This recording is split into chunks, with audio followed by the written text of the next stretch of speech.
Calderon. L'aurore à l'orient brille, adorable éclair.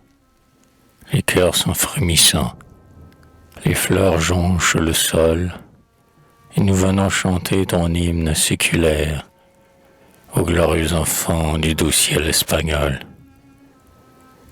Lorsque tout ici-bas sombre dans la nuit noire, que tout s'évanouit comme un songe d'été, le poète divin, endormi dans sa gloire, rajeunit chaque jour pour la postérité. D'un respect attendri, le peuple l'environne. Pour lui, 200 hivers comptent pour un printemps. Plus s'amassent les ans, plus verte est sa couronne, plus son front resplendit sous les airs éclatants. L'ombre efface d'hier les pompes solennelles, l'oubli couvre bientôt le nom du conquérant. Mais toi, peintre profond des luttes éternelles, plus passeront les jours, plus tu paraîtras grand. D'autres chantent l'ivresse ardente des armées, les héros expirant dans leur cuirasse d'or, à l'horizon sanglant les villes enflammées, et la beauté d'Hélène, et les adieux d'Hector.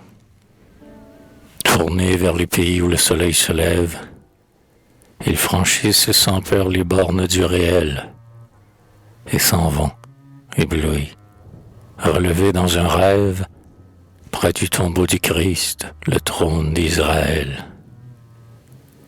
Sans s'étonner des coups qui menacent leur tête, ils iront découvrir des mondes inconnus, et verront sans effroi le géant des tempêtes se dresser sur les flots qui baignent ses pieds nus.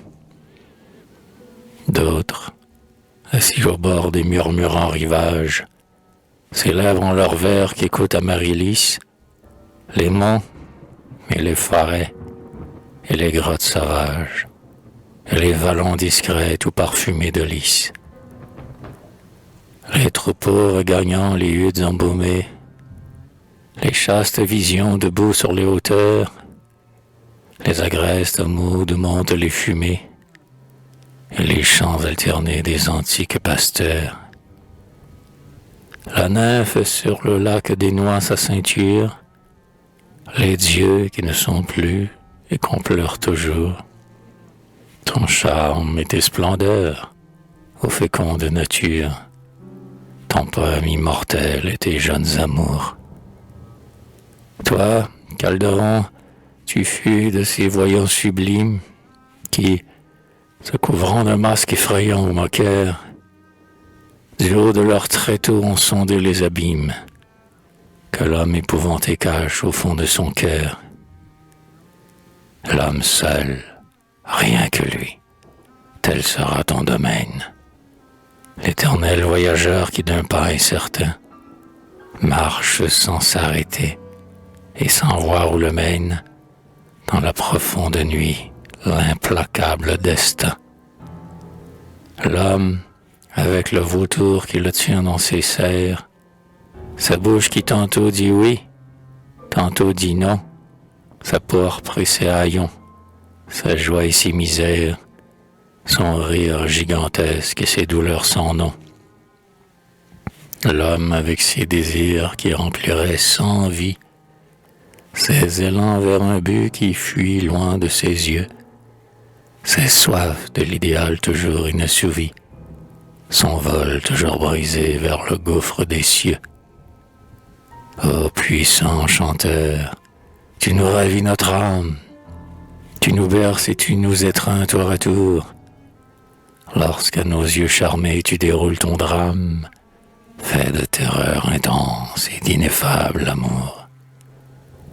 De rire argentin, de délire, d'ivresse, de songes qu'entrecoupe un refrain montagnard, de serments, de baisers, de longs cris de tendresse qui étouffent dans le sang la lame d'un poignard.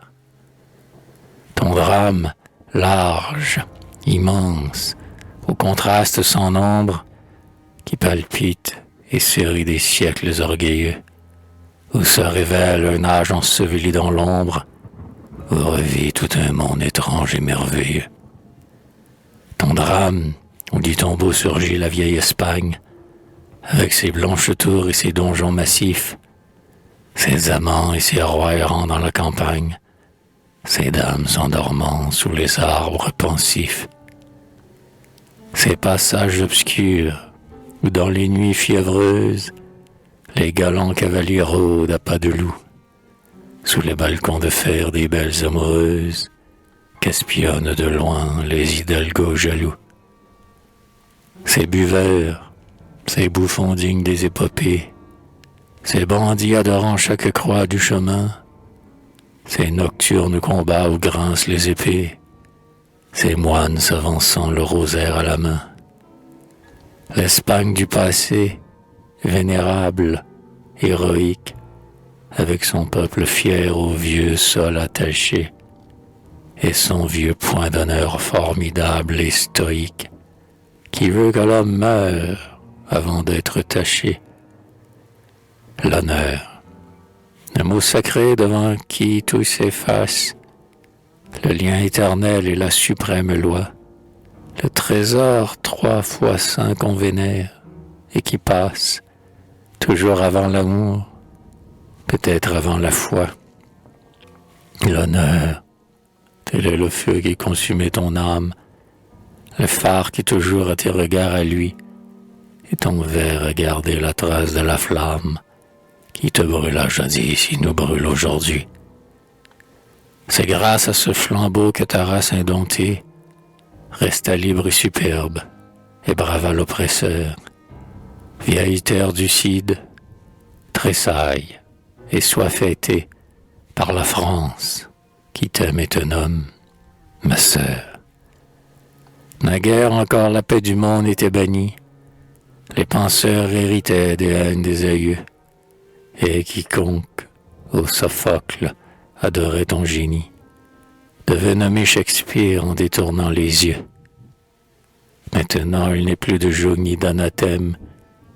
La liberté triomphe et le génie est roi. Son souffle anéantit les antiques systèmes. Et tous, au Calderon, s'inclinent devant toi. Ton drame est acclamé du peuple qui s'éveille, et l'œuvre qui jaillit de ton vaste cerveau va séduire Molière aussi bien que Corneille. Et Shakespeare, ravi, va te crier « Bravo !» Les grands jours sont prochains. Une lueur étrange, à l'extrême horizon argente les flots bleus. Et l'on dirait parfois qu'on aperçoit un ange, effleurant de son vol les sommets fabuleux. Ô vieux maître, la nuit du monde se sépare. Les lointains sont emplis de voix et de clarté. Quelque chose de grand et de doux se prépare. D'espoir et de désir, les cœurs sont transportés. Un immortel rayon luit au bord des abîmes. L'ombre fuit n'est plus qu'un vague souvenir. Et les peuples, debout sur les plus hautes cimes, vont saluer ton aube au sublime avenir.